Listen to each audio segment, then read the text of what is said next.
मानस श्रृंखला में आज का विषय खूंटा भाग 1। बंधन अर्थात जोड़कर रखना, गांठ बांधकर अथवा चिपकाकर। इसमें कम से कम 2 विषयों का होना जरूरी है। अधिक तो हो ही सकते हैं। एक तो है स्थूल बंधन, जैसे ग्रंथि बंधन, खूंटे के साथ बांधना, किसी रस्सी के 2 सिरों को ग्रंथि द्वारा बांधना।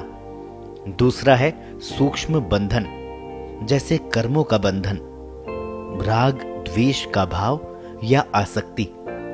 इसी प्रकार सामाजिक और पारिवारिक जीवन के भी अपने अपने बंधन होते हैं। हम प्राकृतिक जीव हैं। हमारा जन्म तो कर्मों के फल भोगने को होता है।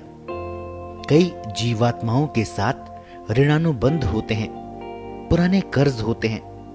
उनको चुकाने के लिए भी जन्म की योनियां बनी हुई है। परिवार के सारे सदस्य भी एक दूसरे के साथ इस तरह से बंधे रहते हैं कि समय समय पर वे भी अपने कर्मों का हिसाब भी करते रहें। इस जीवन को शांति से जीने के लिए भी सबका एक दूसरे से बंधन होना एक अनिवार्यता है। इसके लिए भी हर घर में एक व्यक्ति खूंटे का काम करता है। उसी से लोग, रिश्तेदार सब बंधे रहते हैं। परिवार की सारी गतिविधियां इसी खूंटे के चारों ओर चलती रहती है। खूंटा बनना भी साधारण बात नहीं है। एक बड़ी तपस्या ही है।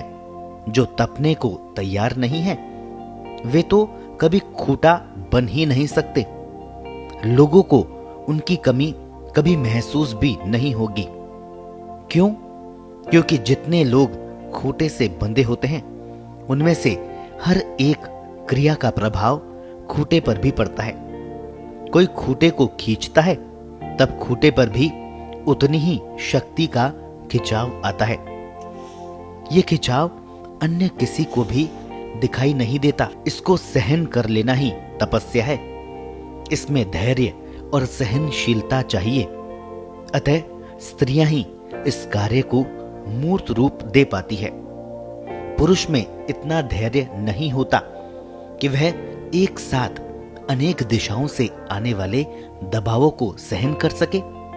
उसका संकल्प भी खूंटे जैसा नहीं हो पाता। वह तो उष्ण प्रकृति का बुद्धिजीवी है।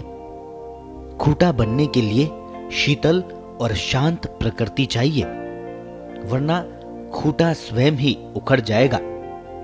अच्छे खूंटे के लिए खूंटे का मजबूत होना भी जरूरी है। अच्छे संस्कारों से ही यह दृढ़ता आती है।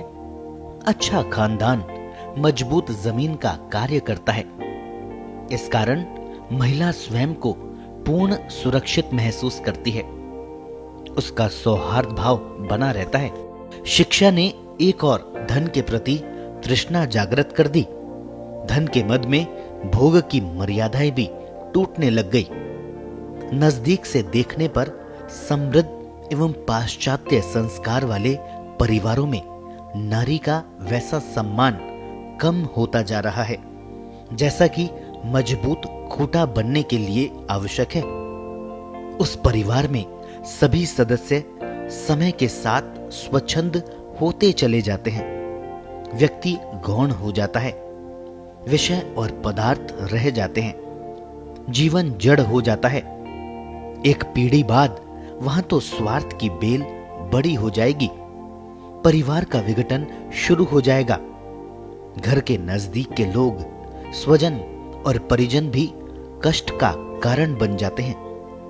किसी को घर परिवार के सम्मान की चिंता नहीं रहती। यही नर्क का रूप है। ऐसे परिवारों में तिरस्कार, वेदना, अपमान आदि ही देखने को रह जाता है। आने वाला समय शायद यही सौगात लेकर पश्चिम से आ रहा है। आज तो हमको ये परिवर्तन की हवा बहुत अच्छी लग रही है। जब खूंटे टूट चुके होंगे, समाज और जातियों के नियम खो जाएंगे, तब फिर से पूरा विश्व खुला जंगल हो जाएगा। जैसा कि सभ्यता के शुरू में रहा होगा। यहां सभ्यता अपने चरम पर है। भौतिक विकास की चकाचौंध में हम भागे जा रहे हैं। कहां जा रहे हैं नहीं मालूम, कहां पहुंचने को निकले हैं नहीं मालूम।